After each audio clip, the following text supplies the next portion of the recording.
জায়দারে, না না তোরে কিছু বলবো না, আমার ভাই হুসাইন কই? হুসাইনকে ডেকে ডেকে আমার পাশে আনো। হুসাইন খবর পাইয়া দৌড়াই আইসা দেখে বড় ভাইয়ের সমস্ত চেহারা সবুজ হয়ে গেছে। একটা চিৎকার মারছে, মা মা গো, তোমার দোয়া বুঝি আজকে কবুল হয়ে যায়। দৌড়ে যাইয়া হাসাইনের গলায় ধরছে, ভাই রে ভাই, কে তোমার এই অবস্থা করেছে? আমি হুসাইন তার প্রতিশোধ নিব। হাসাইন টাইনা টাইনা গলায় ধরে দুই গালে চুমাইতেছে, ছোট ভাই তো, বাইরে প্রতিশোধ নিস না, নানার উম্মতের জন্য মায়ের দোয়া কবুল হয়ে গেছে। হাসাইন একটা কথা তোরে বলে যায়, কিছুদিন পর তোর উপরও বিপদ আসবে রে, আমার মায়ের দোয়া তোর বেলায়ও তো কবুল হয়েছে। হাসাইন, যেদিন বিপদে আসবে রে, কেউ তো তোর পাশে আসবে না রে হাসাই হুসাইন। এদিন আমি তো ভাই কাছে থাকতাম, আমিও তো দুনিয়ায় থাকতেছি না। হুসাইন রে, বেশি বিপদে পড়ে যখন কলিজার মধ্যে অশান্তি লাগবে, দুনিয়ার কাউরে ডাকিস না, নানা নানা কইয়া ডাকিস, কলিজায় শান্তি পাবে। হাসাইন দুনিয়ার থেকে বিদায়। জি চক্রান্ত করে হুসাইনকে কিভাবে মারা যায়, হাসাইনকে মদিনায় ফালাইয়া, হুসাইনকে তো মদিনায় মারা যাবে না, চক্রান্ত করে ইবনে জিয়াদকে ডাক দিলেন। কুফা নগরীর গভর্নর, তুমি একটা কাজ করো, আমি ডাকলে তো আসবে না, কুফা নগরীর মানুষ দিয়া তুমি ডাইকা নিয়ে আসো হুসাইনকে কুফায়। কুফায় আনার পর হুসাইনকে আমরা শেষ করে দিব, আর আমাদের পথের কাটা থাকবে না। ইবনে জিয়াদ বলেন, কথা তো রাইট, চিঠি পাঠাও। চিঠি পাঠাইতে পাঠাইতে 40,000 চিঠি মদিনায় পাঠাইছে। হুসাইন চিঠি দেখে মুরব্বীদের কি বলতেছেন, চিঠি আসছে কুফায় যাইতে, যাবো কিনা বলেন। মুরব্বীরা চিঠি দেখে বলেন, হুসাইন রে, কুফার চিঠির রং ভালো দেখা যায়, কুফার তরবারির ব্যবহার ভালো হবে না। হুসাইন, আমরা অন্তত পক্ষে তোমাকে যেতে দিব না, হাসাইনের ব্যথাই তো আমরা বলতে পারি না, তোমাকে যেতে দিব না। 40,000 চিঠি, বলুন কয় হাজার চিঠি? মুরব্বীরা বলে, এত চিঠি আছে, দাঁড়াও দেখি একটু পরামর্শ করে। একটা মিটিং করলেন, হুসাইনের পক্ষ থেকে কুফায় তোমরা কে যাইবা? আমাদের নিজেদের লোক যায়, হুসাইন পক্ষ থেকে একটা লোক কুফায় যায়, নিজেদের লোকের কোনো খবর যদি পায় তাহলে আমরা হুসাইনকে যেতে দিব, ও তাদের কথায় হুসাইনকে দেব না, আমরা নিজেরা পরিবেশ বুঝবো। কে যাইবা? একজন লোক দাঁড়াইলেন, ইতিহাস বলেন, যার নাম হলো মুসলিম বিন আকিল। মুসলিম বিন আকিল দাঁড়ায় বললেন, আমি যাব হুসাইনের পক্ষ থেকে। তার দুইটা বাচ্চা ছিল, মোহাম্মদ ইব্রাহিম, সোনার পুতুলের মতো দুইটা বাচ্চা, ছোট ছোট। বলে, আব্বা আপনি যদি চলে যান তাহলে আমরা তো মা নাই, আমরা কার কাছে থাকবো? তাদের মা মারা গেছে, কই থাকবো আমরা? তাইলে তোমরাও চলো। 3 জনের কাফেলা করে কুফা নগরীতে গিয়ে পৌঁছলেন হুসাইনের পক্ষ থেকে। হুসাইনের পক্ষের লোক পায়া কমপক্ষে 30,000 লোক হুসাইনের নামের উপর মুরিদ হইলেন, বাইয়াত গ্রহণ করলেন। বাইয়াত মুরিদ হওয়া সুন্নাত রাসূল। আবার কেউ কেউ আছে মুরিদ বাইয়াত লয়া টিটকারি মস্কারি করে।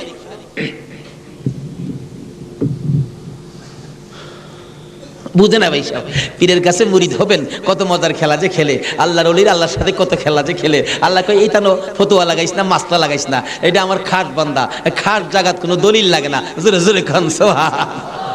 এক আলেম গেছে মুরিদ হইতো, হক্কানি এক পীর সাহেবের কাছে, এক আল্লাহর ওলির কাছে গিয়া, হুজুর মুরিদ হইতে আইছি। আলেম কইতেছে, বাবা মুরিদ যে হইতে আইছো, মুরিদ হইলে তো পীরের কথা মানুন লাগে। হুজুর পীরের কথা তো মানতে হবে, মানবো, তাহলে শোনো, আজকে তুমি এশারের নামাজটা পড়তে পারবা না। আচ্ছা, এই কথা কইলে কি আপনারা মানবেন? হগল পীরে কয় নামাজ পড়তে হইব, আপনি কোন নামাজ পড়তে পারবে না। আরে বাবা, সব সময় তো তুমি পড়বা, আজকের এশারের নামাজটা খালি তুমি বাদ দিবা। অন কেন কইছে? এটা তো শরীয়ত আর বুঝে না, কিন্তু মারফতলা তো জানে এর মধ্যে কিছু আছে। বলবো ভাই সাহেব, কষ্ট হইতাছে আপনাদের? হুজুর কোন কি? হ্যাঁ, আজকে এশারের নামাজটা পীরের কথা মানবা না? তা তো মানতে হবে। আচ্ছা ঠিক আছে, বাড়িতে যার কয় নামাজ যদি বাড়িতে পড়ে লাই, আপনি কি হুজুর দেখবে? আমি তো সেই। আচ্ছা, যে বেটা পীর হয়েছে, এই বেটা কি খবর রাখে না? রাখে না? এই চিটাগাঙ্গের পীর আমরা ভৈরবের খবর রাখতে পারে না? বুঝে আসে না যেমন। তা সহজে বুঝতে গেলে একটা ঘটনা বলতে হয়, বলবো? আপনারা কচ্ছপ চিনেন? আপনারা কি করেন? এটা আরো কোনো নাম আছে নি? কচ্ছপ কয়, কাসিম কয়, আমাদের এলাকায় কাটটাও কয়। কাটটা, কসম, কাটতিম যা আছে সব ঘুরে গেরা জিনিস একটা, ওই কি করে? এই কাটটা নাকি, কচ্ছপ নাকি বর্ষাকালে পানির সাথে গ্রামে গঞ্জে গ্রামের বাড়ি ঘরে যায় পানির সাথে আশ্রয় নেই, আসার সময় মাটির নিচে ডিম পাইরে আসে। কথাটা কি বুঝাইতে পারতেছি? মাটির নিচে ডিম পাইরে আসে, আসার সময় ডিমেরে বইলে আসে তোর জেডার সাথে আইপুরিস। কার সাথে আইতো? জেডা হইল জ্যৈষ্ঠ মাস, জ্যৈষ্ঠ মাসে প্রচন্ড বৃষ্টি হয়, তো বৃষ্টির পানিতে মাড়ি কাইটা যা, মাড়ি কাইটা গেলে ডিম ভাইরিব, বাচ্চা ফুটবো, এই কয়ে দেয় যে তোর জেডার সাথে আইপুরিস। এই 3.5 মাইল দূরে ডিম পাইরা বইলে আইছে জেডার সাথে আইপুরিস। ডিম তো ফুটতেই তো না। 3.5 মাইল দূরেতে আপনাদের কর্ণফুলী নদীর থেকে গিয়া ওই মাঝে মাঝে 3.5 মাইল ভিতরে ডিমের দিকে শীষ ধরে। 3.5 মাইল দূরের থেকে একটা কচ্ছপ যদি ডিমের উপরে তা দিয়া ডিমের বাচ্চা ফোড়াইতে পারে, আল্লাহর বন্ধুরা 3,500 মাইল দূরে থাকলেও একটা মুরিদের দিকে এই নজর দিতে পারবে কিনা কোন তো? 3.5 মাইল দূরেতে ডিমের দিকে তা দেয় শীত ধরে, এই তাই ডিম ফুইটা জ্যৈষ্ঠ মাসও জাড়ার লগে পানির সাথে বাইশাই। এই ক্ষমতা আল্লাহর ওলিদের আছে কিনা বলুন তো? এটা কে দিছে? আর জোরে কোন? সে আল্লাহর ওলি বলছেন, বাবা আজকে এশারের নামাজটা পড়িস না, যা। যার কয় হুজুর পড়তাম না তো কইলেন আপনার সাথে, বাড়িতে গিয়ে পয়রা লাইলে কি আর আপনি দেখবেন? আল্লাহর ওলি দেখবে কি না? বাড়িতে গিয়ে কয় হুজুর কইছে নামাজটা ছাইরা দিতাম, হুজুরের কথা তো মানতে হবে, একবারে সব না ছাইরা খালি ফরজটা পয়রা লাই, একবারে কেমনে বাদ দিলাই, সারা জীবন নামাজ পড়লাম, আজকে নামাজটা কেমনে বাদ দিলাই, শুধু ফরজটা পয়রা ঘুমাই রইছে। রাত্রে নবীজি আইসা ডাকতেছে, কিরে আজকে এই আমার সুন্নত ছাইরা দিলি? পীরের কথা হই না কি করলাম, আফসোস। অথচ কোন খেলা খেলাইছে এটা গেলাম, হ্যাঁ এখনো বুঝছে না।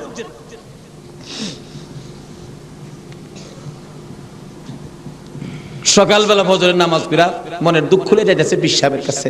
পিসাব দূরে থেকে কয় কি ফেজ বুঝি লাগছে, তাহলে বুঝা গেল খবর পিসাবের কাছে।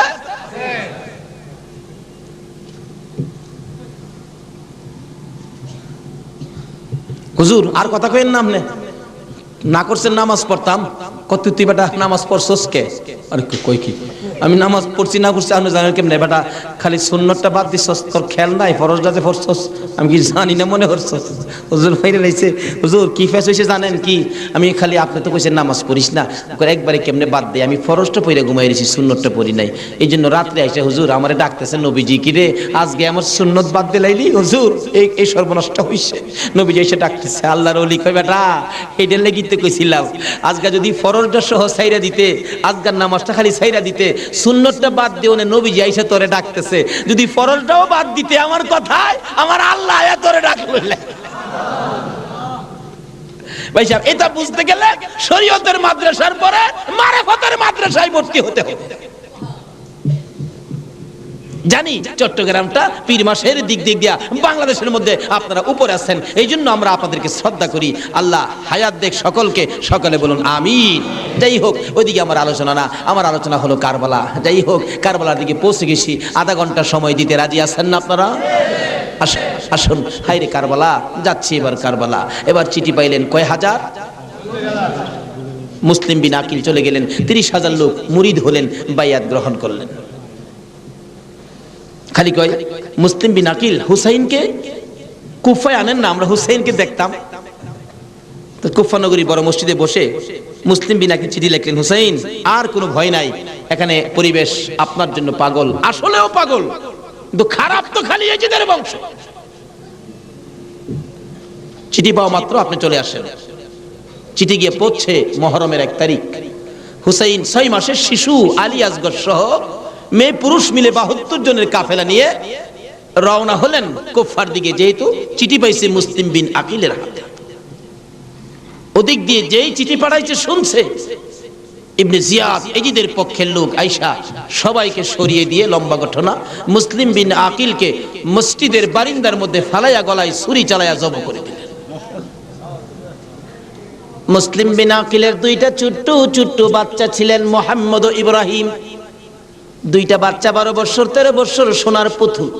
খবর পাইলেন বাবাকে জব করে দিয়েছে, দৌড়াইয়া পালাই রে, জঙ্গলায় যায় লুকায়। দুই ভাই পরামর্শ করে, আমরা দুই ভাইকে যদি ধরতে পারে রে, আমাদেরকেও জব করে ফেলবে, বাচ্চা মানুষ। এদিক দিয়ে ঘোষণা হলো, মুহাম্মদ ও ইব্রাহিম মুসলিম বিন আকিলের দুইটা সন্তান যদি মদিনায় চলে যায়, খবর দিবে হুসাইন তো আসবে না, দুইটা ছেলেকে যে ধরে দিতে পারো 10,000 টাকা পুরস্কার। আমাদের হিসাব বললাম, লোকেরা তরবারি লইয়া ঘুরতেছে মুহাম্মদ ও ইব্রাহিমের তালাশে। ওই দুইটা বাচ্চা পূর্ণিমার চাঁদের মতো চেহারা, সারাদিন লুকাইয়া থাকে, রাত্র হলে মরুভূমির পথ দিয়ে দৌড়ে আর কান্দে আর ডাকে, মদিনার পাখিরা রে আয়, মদিনার খবর, একটা খবর নিয়ে যা, কুফা নগরীর অবস্থা ভালো না, আমাদের বাবা মুসলিম বিন আকিলকে কুরবানি করে দিয়েছে, আমরা দুই ভাইকে খুঁজতেছে, রাস্তা পাই না, কোথায় যাব, হুসাইন যেন কুফায় না আসে, খবর নিয়ে যা। এভাবে একদিন এক রাত, 2 দিন 2 রাত, 3 দিন পার হইয়া 3 রাত্রের বেলা দুইটা ভাই একটা খেজুরের বাগানের মধ্যে বসেছিল, রাত্রে দৌড়াবে মদিনায় যাবে, কিন্তু পেটের খিদা, পানির পিপাসা, আর হাঁটতে পারে না। ছোট ভাইটা বড় ভাইয়ের গলায় ধরে কাঁদতেছে, ভাই কলিজা শুকাইয়া গেছে রে, একটা কাজ সামনে যাইতে পারবো না। দুইজন গলাগুলি করে খেজুরের বাগানের মাঝখানে ঘুমিয়ে গেছে।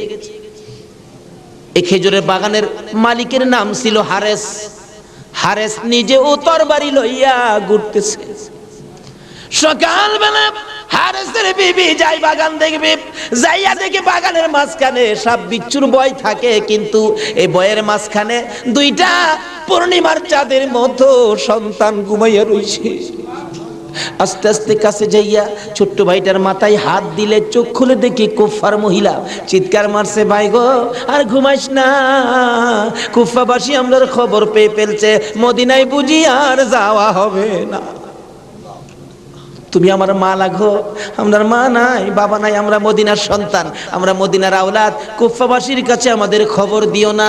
মহিলাটা বলতেছেন, মহিলাদের মায়া বেশি, আয় বাবা তোমাদের তালাশে, আমার স্বামীও ঘুরতেছে, এখানে থাকলে কেউ না কেউ তোমাদেরকে দেখে ফেলবে, আসো আমার বাড়িতে নিয়ে লুকাইয়া রাখি, সন্ধ্যা হলে আমি নিজে মদিনায় লইয়া যাইব। মা বোনেরা, এমন একটা ভালোবাসা দাও না গো এই মুহররমের চাঁদে। সন্ধ্যা হইবার আগে বাচ্চা দুইটা রান্না করে রাখছিল। ছোট্ট ভাইটা ঘুম থেকে উঠে বসে বসে কান্দে, মা মা কই। বড় ভাইটা ঘুম থেকে উঠে দেখে, কান্দিস না রে, কান্দার আওয়াজ শুনলে আমাদের জীবন থাকবে না। এমন সময় হারেস দৌড়ে আসছে ঘরের মধ্যে খানা খাওয়ার জন্য, খানা খাইতে বসে ডাকতেছে, বিবি গো জলদি করে খানা দে, কে জানি পুরস্কারের বাগি হইয়া যায়। এমন সময় রান্না করে কান্দার আওয়াজ শুনলে ডাকতেছে, বিবি রান্না করে কে কান্দে? বিবি বলেন, তোমার ঘরে নয়, অন্য ঘরে কান্দে। বিবি রে, আমার ঘরে কান্দার আওয়াজ শোনা যায়। বিবি মিথ্যা কথা কোস, আমার ঘরে কান্দা। বিবি বলেন, তোমার ঘরে নয়, কুফাবাসীর সন্তানেরা কান্দে। হারেস বলেন, বিবি রে, কুফাবাসীর কান্দা এত সুন্দর না। বাসন ধাক্কা দিয়ে সরাইয়া তরবারিটা লইয়া ওইটা দাঁড়াইলে বিবি পিছন দিয়ে আনজে ধরেছে, স্বামী আর সামনে যাও না, হে মদিনার ময়নাদের গলায় চুরি দিও না। তোমার যদি মারতে চাই গো স্বামী, আমার গলাটা পেতে দিলাম, আমার গলাটা কাইটা দাও। না না, মানবো না। দৌড়ায় যাইয়া রান্না করে দরজায় দাঁড়াইয়া দেখে দুইটা পূর্ণিমার চাঁদ উদয় হইয়া রইছে। তরবারিটা দেখে ছোট্ট ভাইটা চিৎকার মারছে, বাবা গো খইয়া। বড় ভাইটা কান্দে, কান্দিস না, আমার বাবা গেল যেইভাবে রে, আমরাও যাইব সেইভাবে।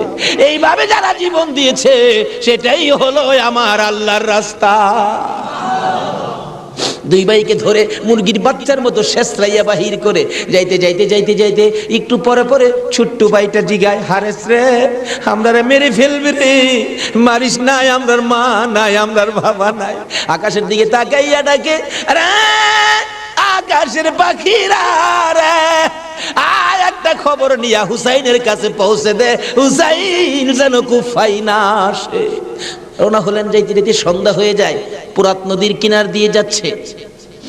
হারেস ভাবতেছে, দুইটা সন্তান, দুইটা ছেলে জীবিত যদি নিয়ে যায়, আমার চেয়ে শক্তিশালী কেউ আয়সা যদি আমার কাছ থেকে নিয়ে যায়, পুরস্কার আমি পাবো না, বরঞ্চ জব করে দুইটা মাথা খালি নিলেই তো হয়। দুইটা ভাইকে জব করার জন্য প্রস্তুতি নিলে ছুরির দিকে তাকাইয়া তাকাইয়া বাচ্চারা কান্দে। ছোট্ট ভাইটাকে জমিনে শোয়াইছে, গলাটা কাটবে, লাফ মেরে উইটা গেছে। বড় ভাইটাকে শোয়াইছে, উইটা গেছে। আবার জোর করে জমিনে শোয়াইয়া ছোট্ট ভাইটাকে বুকের উপর পাড়া দিয়া ধরছে, মাথার মধ্যে চাপা দিয়ে ধরে গলাটাই ছুরি চালাবে, ছুরির নিচে তাইকা কাঁদতেছে, হুসাইন আইসো না গো, কারবালায় আইসো না, এই কুফা নগরীতে আইসো না, কুফার মানুষের তরবারির ব্যবস্থা ভালো না। গলা কেটে দিলেন বড় ভাইটারে, গলা কেটে দুইটা ভাইকে দুই দিকে ধাক্কাইয়া পুরাত নদীতে ফেলে দিলেন, মাথা ছাড়া বডিখানি ফেলে দিয়ে মাথা রুমালের প্যাকেট করে রওনা হলে শুনে পিছন দিয়ে আবার ডাকতেছে, হারেস রে আমরা দুই ভাইয়ের মারিস না। হারেস বলেন মাথা কেটে নিয়ে আসলাম। আবার ডাকে কে? পিছনে যাইয়া দেখে দুই দিকে দুইটা বডি লাশ ছিল, দুইটা ভাই আবার একসাথে হইয়া এক ভাই আর এক ভাইয়ের আনজাইয়া ধরে রাখছে।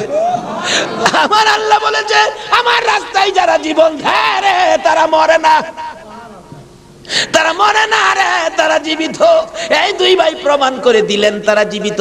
ওদিকে যায় না, ওদিক দিয়ে যাইতেছে এজিদের দরবারে পুরস্কার আনবে, এদিক দিয়া ইমাম হুসাইন 72 জনের কাফেলা লইয়া গো আস্তে আস্তে কারবালার জমিনে এসে পৌঁছে সন্ধ্যা হয়ে যায়, রাস্তা চিনে না। হুসাইন বলেন তাবু গাড়ো, সকালবেলা কুফার দিকে রওনা হব। তাবু গাড়তে গেলে জমিনে কূপ দেয়, মাটির থেকে রক্ত বাহির হয়, গাছের ডালে আঘাত করে গাছের ডাল থেকে রক্ত বাহির হয়। সঙ্গীরা বলেন হুসাইন ব্যাপারটা বুঝতে পারতেছি না। হুসাইন বলেন রাখো রাখো, এখানে কি কাউরে পাই কিনা জিজ্ঞেস করলেন এই জায়গাটার নাম কি? একজন লোক বলেন আপনারা কোত্থেকে আসছেন? আমরা মদিনার থেকে আসছি। এই জায়গাটার নাম কি? জায়গাটার নাম কারবুলা। হুসাইন একটা চিৎকার মারছে, সঙ্গীরা রে তাবু গাড়ো। আমার নানা বলেছে রে, নানার উম্মতের জন্য আমি হুসাইন কারবালাই নাকি শহীদ হব। মুহররমের 7 তারিখ তাবু গাড়লেন, সন্ধ্যা হইলে তাবু গাড়লে রাত্র শেষ হওয়ার আগে 4000 এডিশন নিরস্ত্র মুসলমানের চারপাশে ঘেরাও করেছে। আজকে সেই নিরস্ত্র মুসলমানের উপর ইরাকের জমিনে বলুন তো আক্রমণ হচ্ছে কিনা? সকালবেলা ডাকে হুসাইন যুদ্ধ করো। হুসাইন বলেন আমি তো যুদ্ধ করতে আসি নাই, বেড়াইতে আসছি। যেতে দেখো চিঠি পাই আসছি বেড়াইতে, কোনো কথা মানবো না, যুদ্ধ করো। একদিন 2 দিন 3 দিন পার হইয়া মুহররমের 9 তারিখ দিবাগত 10 তারিখের রাত্রে শেষ চিন্তাধারা। হুসাইন তাবুর বাতিরা জ্বালায় বলতেছেন তোমরা কথা শোনো। কি এখানে অবস্থা ভালো দেখা যায় না, যুদ্ধ করার তো কিছু নাই, তোমরা আমার একটা কথা শোনো। কি? বাতিটা নিবাই দিলেন। নিবাই দিয়া বলতেছেন যে যেদিক দিয়া পারো কারবালা ছাইরা তোমার নিজেদের জান বাঁচাও, কিন্তু হুসাইন কারবালায় শহীদ নানার উম্মতের নাজাতের জন্য। সারা রাত কান্নাকাটি। পারবা? 9 তারিখ দিবাগত রাত্রে টিভির বার্তাটা বন্ধ রাখতে, রেডিওর চাবিটা বন্ধ রাখতে। হুসাইন কারবালায় সমস্ত লোকদেরকে 72 জনের কাফেলা নিয়ে কান্দে, আর আমরা সেই তারিখে টিভি চালাই। কিসের মহব্বত আর কিসের মায়া আর কিসের নামাজ তুমি পড়েছো?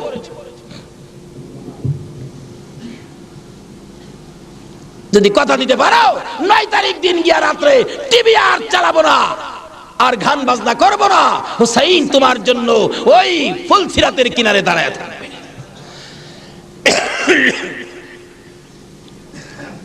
সকাল হয়ে যায়, ফজর আজান দিলে নামাজ পড়ে, নামাজ পড়লেন। এত বিপদ তারপরও হুসাইন নামাজ ছাড়ে না পড়ে। তাহলে বোঝা গেল এই নামাজ ছাড়া গেলে হুসাইনকে পাবো না। নামাজ পড়ে কোরআন শরীফ পড়তে বসছেন, এমন সময় শাহার বানু এই 6 মাসের বাচ্চাটা নিয়ে ডাকতেছেন, স্বামী স্বামী গো 3 দিন পর্যন্ত খানা পিনা কিচ্ছু নাই তাবুতে, এই মরুভূমির গরমের তাপে বাচ্চাটার কলিজা পর্যন্ত শুকায় গেছে, দেখো জিহ্বাটা নাড়াইতে পারতেছে না, 6 মাস কথা বলতে পারে না, তো একটু পানি যদি খাওয়াইতে পারো মনে হয় বাচ্চাটা বেঁচে যাবে, না হয়তো বাচ্চাটা মরে যাবে। হুসাইন কয় দাও দাও দাও, কোলে নিয়ে কাঁদতেছে আর ডাকতেছে, এই যদি সৈন্যরা রে এরকম বাচ্চা তো তোদেরও আছে, দুষ করলে আমরা করছি, এই তো কোনো দুষ করে নাই, একটু পানি বাচ্চাটারে দে, আমার নানা না হইলে কিচ্ছুই হইতো না, এই পানি হইতো না, আজকে আমার নানার আওলাদ মারা যাবে পানির জন্য, একটু পানি দে, অনুরোধ তোদের কাছে একটু পানি বাচ্চাটারে দে, আমাদেরকে দরকার নাই, বাচ্চাটারে দে। এইভাবে ডাকতেছে আর যাইতেছে। দূর থেকে একটা এরিদি সৈন্য হুসাইনের দিকে লক্ষ্য করে তীর মারলেন, তীর আইসা হুসাইনের গায়ে তো লাগলো না, হুসাইনের কোলে 6 মাসের শিশুর কলিজাটার মাঝখান দিয়ে তীর ঢুকে গেছে। আসগর বাবার মুখের দিকে তাকাইয়া জিহ্বাটা বাহির করে দিছে, দুইটা চোখ উল্টাইয়া চোখের পানি ছেড়ে ছেড়ে বুঝাইতেছে, বাবা গো মায়ের কাছে বলে দিও আর জীবনে পানি চাইতাম না। হুসাইন বলেন, টান দিয়ে তীরটা যখন খুলে ফেললাম, তীরের আগার মধ্যে আমার বাবার কলিজা চিরা আইসা পড়ছে। মৃত শিশু খুলে লইয়া তাবুর পাশে যাইয়া লম্বা ঘটনা ডাকতেছে, ও শাহর বানু কোথায়? কেন? এই যে নাও তোমার ছেলেরে পানি খাওয়াইছি। বেরিয়া দেখে মা দুকিনি বাবার জিহ্বা বাহির হইয়া রইছে, চোখ দুইটা উল্টা লইছে, বুকের মধ্যে রক্ত দেখা যায়, চিৎকার মারছে, মাবুদ আমার বাবা কুল পানি খাইছে। এই জমিনে যে নবীর জন্য সব বানাইছো সেই নবীর উম্মত পানি পায় না, তীর খায়া মরে আর কলিজা মানে না। এইভাবে কাঁদতেছিলেন। মুহররমের 10 তারিখ সকালবেলা আলী আকবর 18 বছরের পালোয়ান দৌড়াই আসছেন। মা কেন কান্দো? দেখাইলেন, দেখো তোমার 6 মাসের ছোট্ট ভাইয়ের অবস্থা। আলী আকবর দেখে আর সহ্য করতে পারে না, রক্ত হাতে নিয়ে বলতেছেন, মাবুদ গো এ রক্ত ছুঁয়ে কসম খাইলাম এটি দিয়ে সৈন্যরে ছাড়বো না। যুদ্ধ শুরু হয়ে যায় মুহররমের 10 তারিখ। আলী আকবর যুদ্ধ করতে করতে পিপাসিত ক্লান্ত হইয়া তাবুতে ফিরে এসে ডাকতেছেন, মা মা এক গ্লাস পানি যদি খাওয়াইতে পারো, কথা দিলাম সমস্ত কারবালার সৈন্য এই দিদি সৈন্য ওদেরকে আমি খতম করে ফেলবো। মা চোখের পানি ছেড়ে ছেড়ে বলেন, আলী আকবর রে, পানি যদি থাকতো তোর ভাই কি তীর খায়া মরতো? নাই রে বাবা, পানি নাই, পানি নাই। মায়ের পায়ে সালাম করলেন আর চোখের পানি ছেড়ে দিলেন। মা মা গো বিদায় দাও গো, দেখা হবে হাসরের ময়দানে। যাইতে যাইতে যাইতে যাইতে একটু যাই আবার ফিরে ফিরে চাই, মা বিদায় দাও, দেখা হবে হাসরের ময়দানে। মা দুইটা হাত বাড়ায়া ডাকে, আর ফিরে ফিরে চাইস না রে বাবা, আর ফিরে চাইস না, সহ্য হয় না। যুদ্ধ করতে করতে আলিয়া শহীদ। এইভাবে পুরুষ যারা ছিল সব শহীদ, শুধুমাত্র বাকি জয়নাল আবদিন বিমারি আর ইমাম হুসাইন। হুসাইন তরবারিটা নিয়ে পোশাক পরে তৈয়ার হলেন। জয়নাল আবদিন দাঁড়াইতে পারে না, পড়ে যায়, তারপরেও ডাকে, হুসাইন গো তুমি যাইও না, আমি জয়নাল যাব। বিমারি উঠতে পারে না, তবু হুসাইনের পক্ষে যাইতে চায়। আর আমরা শক্তিশালী হইয়াও হুসাইনের পক্ষে যাইতে চায় না। এবার বলতেছেন, জয়নাল রে তুমি যাইও না, তুমি যদি যুদ্ধের ময়দানে শহীদ হয়ে যাও নবীর বংশের বাতি টুকুন কে জ্বালাবে। হুসাইন যুদ্ধে চলে যায়। লম্বা ঘটনা সংক্ষেপ করে দিলাম। মুহররমের 10 তারিখ যুদ্ধ করতে করতে তীরের আঘাত বল্লমের আঘাত লাগে আর রক্ত জর্জর করে পড়ে, রক্তে জামা ভিজে যায়, গোড়ার পিঠ পর্যন্ত লাল হয়ে যায়। আরে রক্তে লালে লাল হইল কারবালার ময়দান, বলুন রক্তে লালে লাল হইল। শহীদ হলো ইমাম হুসেন নবীর জানের জান, শহীদ হলো ইমাম হুসেন নবীর জানের জান, রক্তে লালে লাল হইল কারবালার ময়দান। হায়রে রক্তে লালে লাল হই এজিদ সেনা সীমার এসে হুসাইনের বুকে বসে, এজিদ সেনা সীমার এসে হুসাইনের বুকে বসে, ছুরি দিয়ে কাটে গলা বাঁচে না আর প্রাণ, ছুরি দিয়ে কাটে গলা বাঁচে না আর প্রাণ, রক্তে লালে লাল হইল কারবালার ময়দান। হায়রে রক্তে লালে লাল হইল। দুধের শিশু আলিয়াস ঘরে পানি চাইলো মায়ের দ্বারে, দুধের শিশু আলিয়াস ঘরে পানি চাইলো মায়ের দ্বারে, পানি পানি বলে সে যে দিয়ে গেল প্রাণ, পানি পানি বলে সে যে দিয়ে গেল প্রাণ, রক্তে লালে লাল হইল কারবালার ময়দান। হায়রে রক্তে লালে লাল হইল।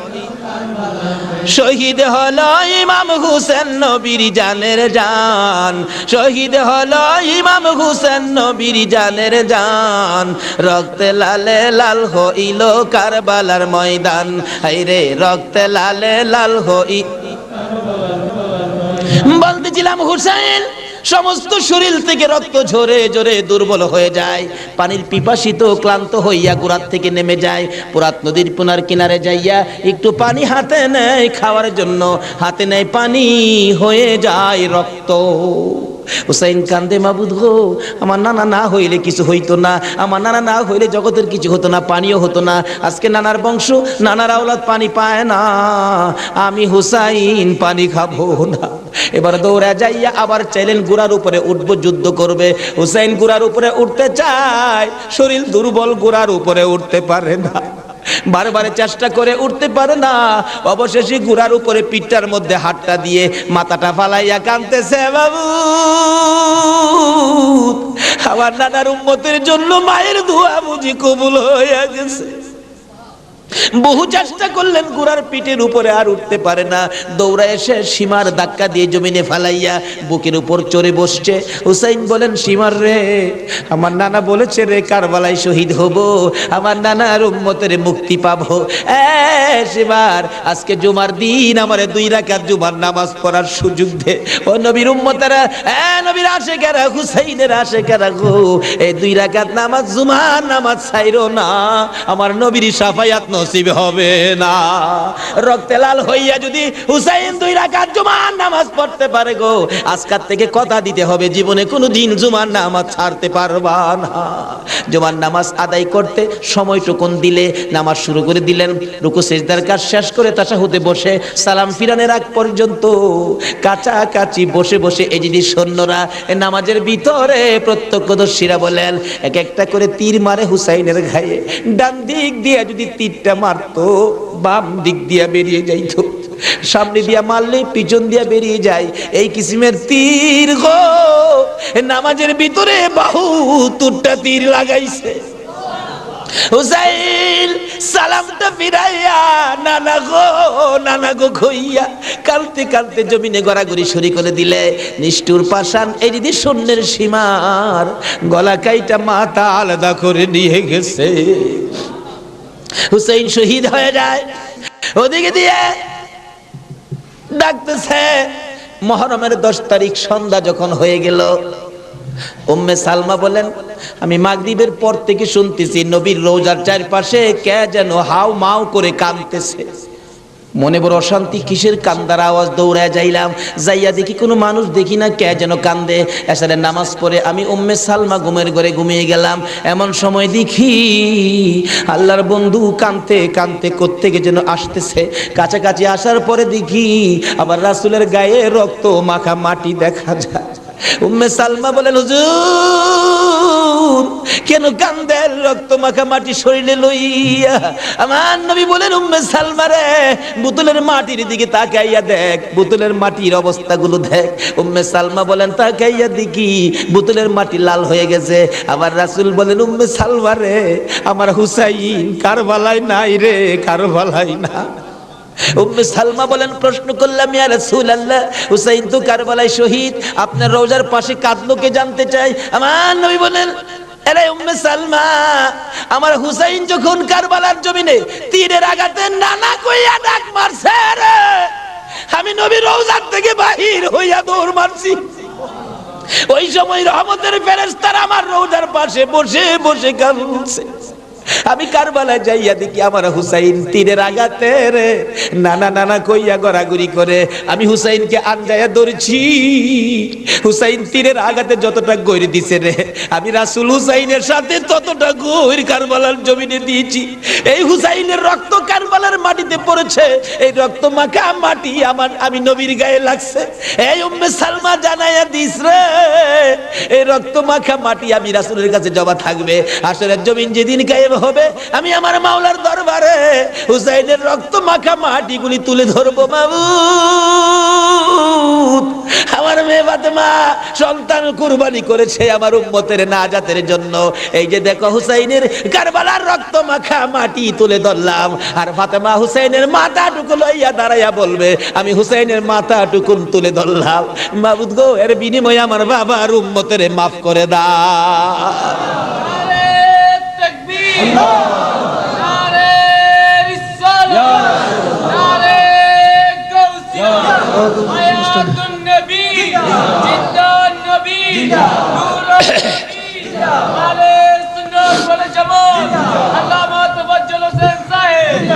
ভাই সাহেব, এই যদি হয় হুসাইনের রক্ত আমাদের নাজাত, এই যদি হয় ফাতেমার সন্তান কুরবানি করে আমাদের জন্য, রাসূল যদি এত কষ্ট করে আমাদের জন্য এই আহলে বায়াতের মহব্বত আমাদের কাছে থাকা দরকার আছে কিনা বলুন তো?